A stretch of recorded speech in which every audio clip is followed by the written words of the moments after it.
I just had strawberries, so I'm making sure there's nothing in my teeth. I think I'm good. I think I'm good. So, alright. Sorry about that. Anyway, hello and welcome back. Today I want to talk about emotional eating. And this one's kind of challenging to talk about, not because like emotionally it's like hard, but it's just, I'm not really sure how to describe how I've kind of overcome it, but I'm going to do my best. And remember that this is not, you know, the way to overcome this. This is just my experience and what's helped me. So, if anything, I'm just sharing in hopes that you can relate or, you know, find some comfort in knowing that you're not alone, and that, know that you don't have to accept this as your truth forever and always, that you can overcome it, because I have, and just because this is the way I've overcome it doesn't mean it's the only way. You have to find the method that works best for you. So, I guess if you haven't watched my honest truth about being vegetarian, you might want to go watch that and understand how I put on weight in the first place, because that's very important to understanding my past eating habits. Essentially, I just didn't care what I ate. I really didn't, and I think everyone has their own struggles they're going with and why they are dealing with emotional distress that might lead to overeating. So for me in the past, my emotional eating came from just being bored, being lonely, being sad, frustrated, anxious, stressed. I don't know that I said stressed yet. So just a combination of different negative emotions. And so I would often sit at home by myself, especially once I moved to Florida. I think it got worse when I moved to Florida and I was alone and I didn't know anyone. But I would often eat, you know, whole pizzas in one sitting. I would eat a whole box of chips in one sitting, a whole box of cereal, you know, anything that's just easy to snack on. If it was there, I would eat it, and then I'd go back to the store the next day and get more because I ate it all. So I've kind of switched. So I guess when I consider a binge, it definitely is characterized as a binge eating, because anything in excessive consumption is a binge. You know, you can go out and binge drink with friends, but it doesn't necessarily mean you're an alcoholic. Just like you can have a binge eating episode, but it doesn't mean you have binge eating disorder. Neither of those things are healthy. I mean, there's underlying reasons why you might be excessively consuming whatever it is you're consuming, whether it be alcohol or food or whatever. So there really needs to be, like, you really have to like kind of tap in with yourself and kind of coach and guide yourself a little bit and understand and recognize, first of all, that a problem exists, and second of all, what else is happening that might be contributing to this issue. So for me, the way I've kind of overcome it has been through counting macros, and I don't want anyone to think that this is the only way to overcome this. I just want to kind of share why I think it's helped me. So when you track macros, you pretty much plan out your day or your week and know exactly what it is that you're going to eat, whether your goal is to lose weight like mine has been, or to put on muscle and gain weight, or maintain your current physique. There are different reasons for tracking, and you know, macros work if you work it. Like if you follow it, if you're consistent. But I understand not everyone wants to track and like plan everything they're eating. It can feel restrictive or obsessive, and I totally understand and get that. So I don't want to be like, this is the only way, because it's not. You do have to find what works best for you, and this is what's works best for me. So I think the reason why it has worked is because I have been, please stop. Because I know, like, if this is my day's allowance of food, if I stick to it, I will reach my goals. It's kind of an accountability thing, I think. So by staying within my macro goals for the day, I know this is what I need to do to achieve my goals.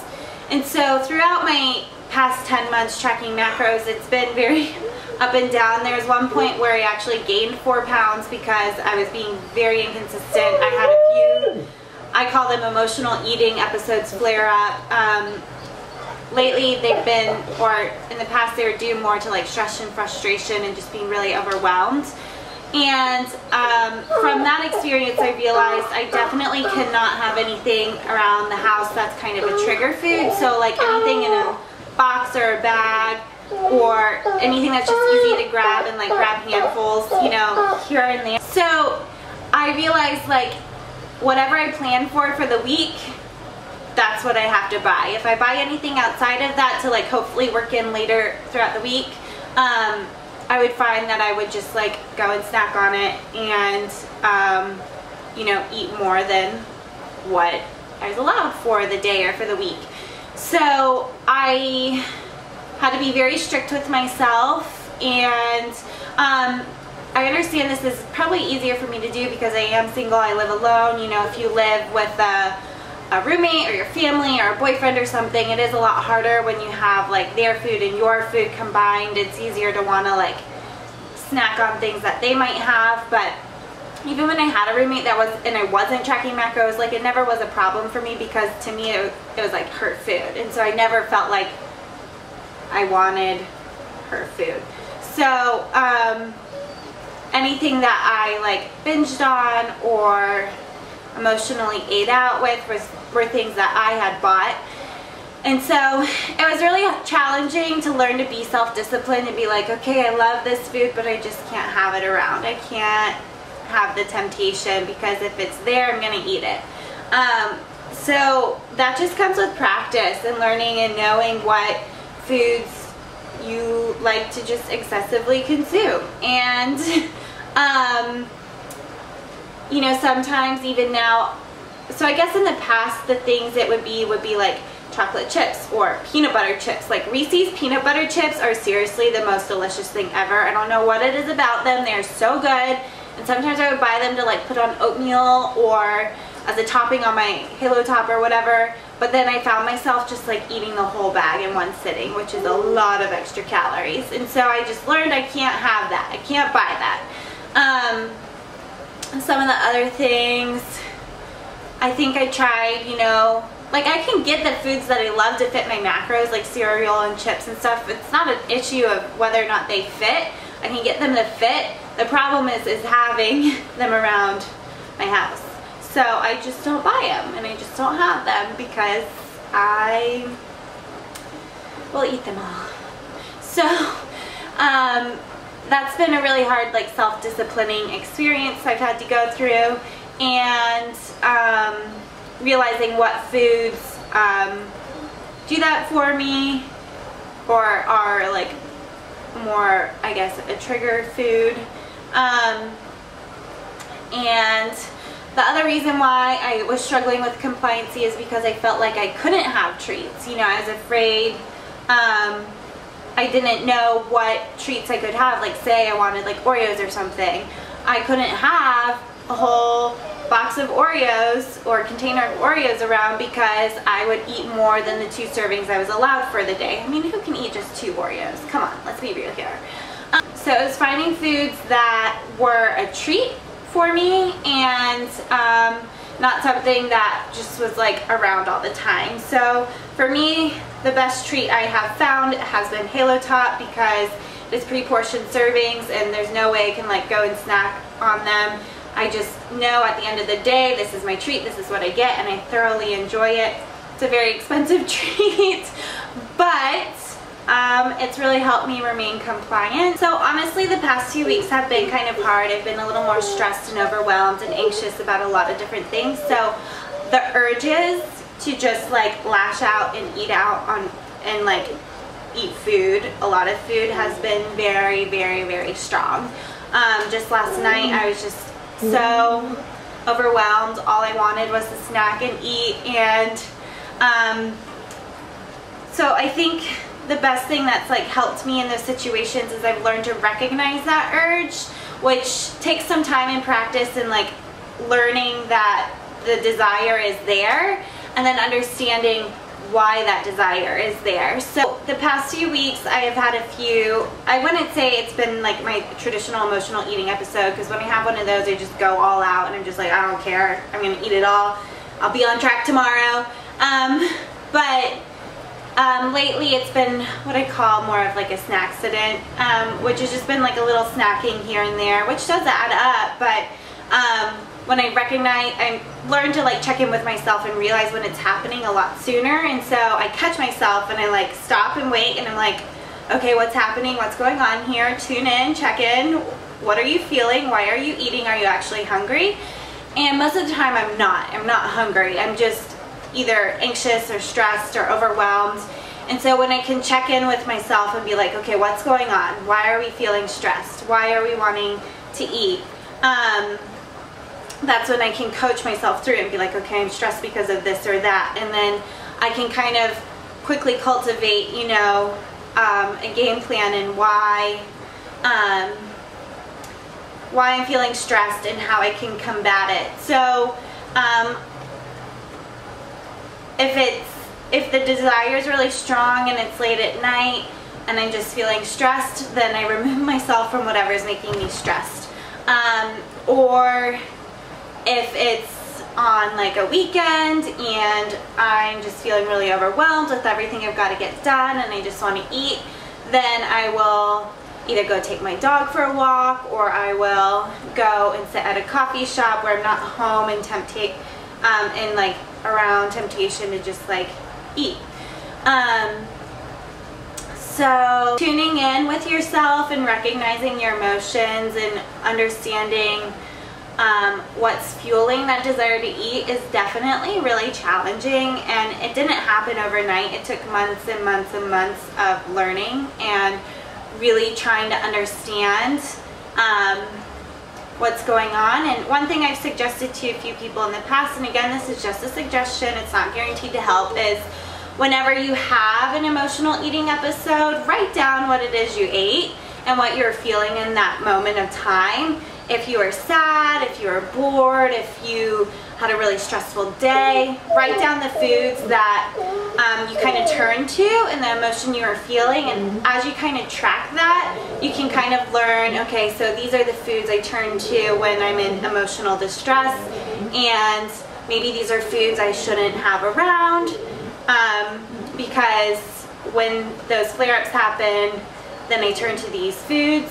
And then when you can recognize what feelings that are kind of driving these emotional tendencies to want to eat, if it's boredom, maybe have like a game plan on like what you can do if you're feeling bored, or if you're sad, maybe say whenever I'm feeling upset I can call a friend or a family member, or if you're lonely, set aside some self-care practices on what you can do to fulfill these emotions in other ways. So for me, it's been tapping into and understanding my main emotions, which again are like boredom or stress or anxiety or feeling overwhelmed, and learning self-care practices that I can implement when these emotions are very strong, and not having food around that isn't like what's planned for my weekly meals, and trying to have everything in like small single portions. There's one point in time where I kept turning to peanut butter because it's like the only thing I could snack on, and like peanut butter is very high in calories, so like the more you eat, the more it kind of just increases your daily calorie goals or daily calorie consumption. And so I had to, for a period of probably 2 to 3 weeks, buy single packets of peanut butter, which is very expensive than buying a jar. But that's what I had to do because it's pre-portioned. There's no way I could snack on it. and it wasn't like around for me to eat when I was feeling the urges. And another tip I have implemented is I have gum in my pantry, so whenever I'm like feeling like I really want to eat, I'll go put in some gum, because the mintiness kind of like takes away the desire for like something sweet or savory or whatever it is I'm craving. And then the chewing kind of makes it feel like I'm eating. I do this a lot at work. You know, if I'm like bored or stressed, I have gum, and because I always want to, I don't have food at work to eat. All I have is like my breakfast and lunch and snack that I bring. So it's not like I have the opportunity to at work, but the urges can be very strong sometimes. And so I have gum, and once I start chewing, the mintiness and like the movement of chewing really makes that desire go away. So the way I like to think of it is kind of like having a devil and angel on your shoulder. What I can give an example. A few weeks ago, I went out with my best friend and one of my coworkers, and we were just kind of venting about work, and it's just a really stressful transition time and a lot of uncertainties and stressors in that regard. I'm not going to go into details. So anyway, we were venting and just out having a good time, you know, complaining like we do, like us girls do. And the whole time I was really struggling to be present with my friends and just kind of like forget about things and be in the moment. And all I wanted to do was go home and eat. That was my focus. That's all I could think about. I was like, okay, I have, you know, these Rice Krispie treats, I have Halo Top, I have chocolate chips, I have my favorite peanut butter, I have all these different things at home, and I was concocting this like giant elaborate treat that I could have, and wasn't part of my plan for the day. And so the whole night I was just like thinking of all these things, essentially like a go big or go home kind of treat. And I was like, you know what, you can do it this one time, and then, you know, tomorrow you'll be right back on track. And so pretty much for the whole night, and while I was like in my car driving home, I was so excited. It was like 11 o'clock at night. No, I think it was more like midnight. And I was just thinking about this big elaborate treat, and so I have the like devil side of me like, do it, you know, it's fine, it's great. You've had a really stressful week, you're overwhelmed, allow yourself this big meal. And then the angel side of me was like, think about this, you know, like, why do you want this treat? It's midnight. Are you hungry? Does eating this make you feel good? It's not that I would have like regretted it or felt guilty the next day. I just would have been like, oh, that happened, and then move on with my life and get back on track. But I kept reminding myself how I would feel physically, like eating that much food, not genuinely enjoying it in the moment, and eating it just to kind of conceal the stresses from the week. For that brief moment in time it takes me to eat it, what wasn't really like serving the underlying emotions I was feeling. And so I was able to kind of coach myself out of it on the drive home. So as soon as I got home, I came inside, put some gum in my mouth, and then went straight to my room. I mean, it was midnight. I had no business really eating. I wasn't hungry. I didn't need this giant elaborate treat I had planned. And I realized that the stress I was feeling was just, you know, stress from the week, and that I'd get up in the morning and I'd go do a great workout and just do my best to self-care and not think about work over the weekend, and find other things to occupy my time and the mental space that work was occupying, so I could put that out of my mind and fill it with more nourishing thoughts. So I overcame what would have been my biggest emotional eating breakdown. This was only like a couple weeks ago, maybe like 2 weeks ago, and you know, it takes a lot of self-discipline and self-understanding and self-coaching to kind of work through these things. I mean, even if you struggle with self-coaching, maybe admitting it out loud to a friend might be helpful, like saying, hey, like I'm not hungry, but I just really want to eat right now. Like, can I kind of talk to you about what I'm feeling? And you have to have someone that you really trust and can be open with in that regard. And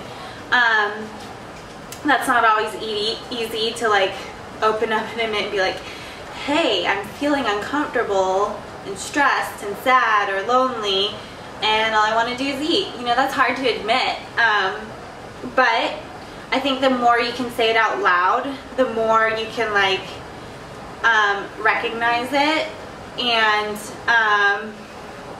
you know, start to like manifest a more positive energy for yourself by saying things out loud. It just makes them feel more real. So again, this is just my experience. It's not like the only way. I mean, obviously if you think you have like a real problem, I would always suggest speaking with a licensed therapist to make sure that that you find appropriate methods for you to kind of overcome whatever stressors you have in life that's causing sort of negative emotions. So again, my top tips, I guess you could say, is not having anything around that's kind of a trigger food. So for me, that's anything in boxes and bags and things that are easy to mindlessly eat and snack on and go back and grab handfuls here and there.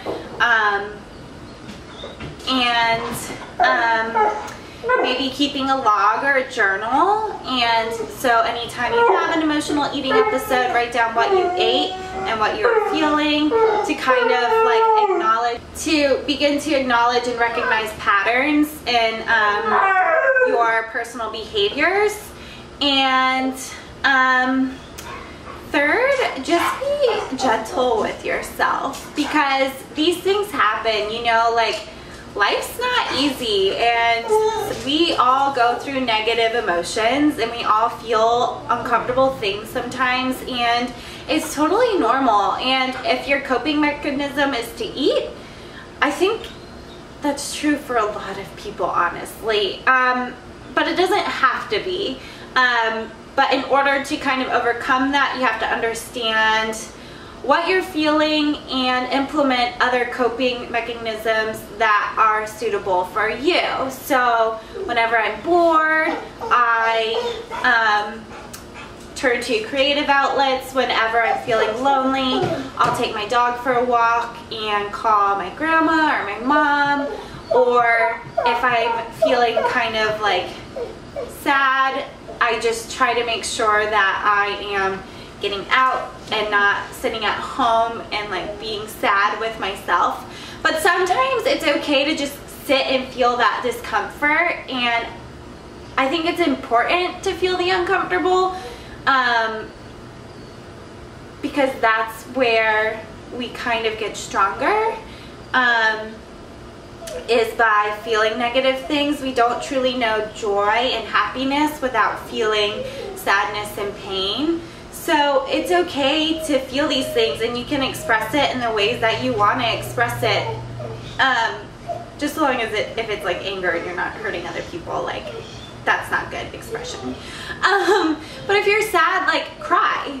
If you're bored, like use that boredom to do something like creative, or go do something you've wanted to do. Or you know, you learn a lot about yourself by experiencing these negative things and learning your own personal coping mechanisms and ways that you can kind of overcome these challenges. So again, sorry for the whiny dog. Anyway, I'm not really sure if this was helpful, because it's a very challenging topic. It's very personal. But again, this is just my experience and kind of what I've gone through, and how I've learned to like tap in and tune in with myself and become very self-aware in my emotions. You know, it's like growing and expanding your own personal emotional intelligence, and you know, there's like, it's a different part of like a journey, you know, learning the emotional body and I don't like to feel my emotions, and I don't like to have emotions, but it's been really challenging for me in that way because I don't express my emotions well, and so I don't like, so I don't like expressing anything other than like happiness and positivity. So whenever I'm feeling kind of a negative or sad emotion, I don't like showing that vulnerable. To me, that's very vulnerable to show that side of me. So it's been hard to kind of allow myself to be open in an emotional way. So yeah, I hope this was helpful in some way.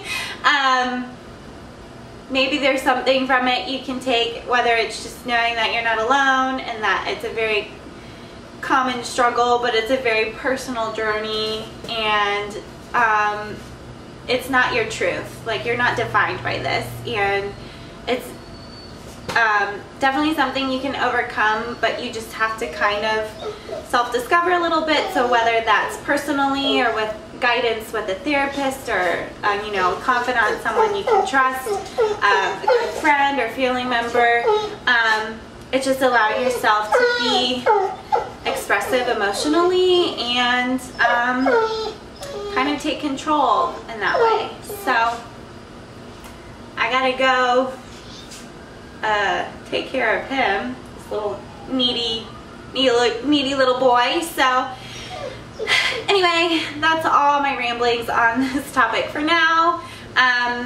Like, comment, subscribe, all that jazz, and I will talk to you guys later.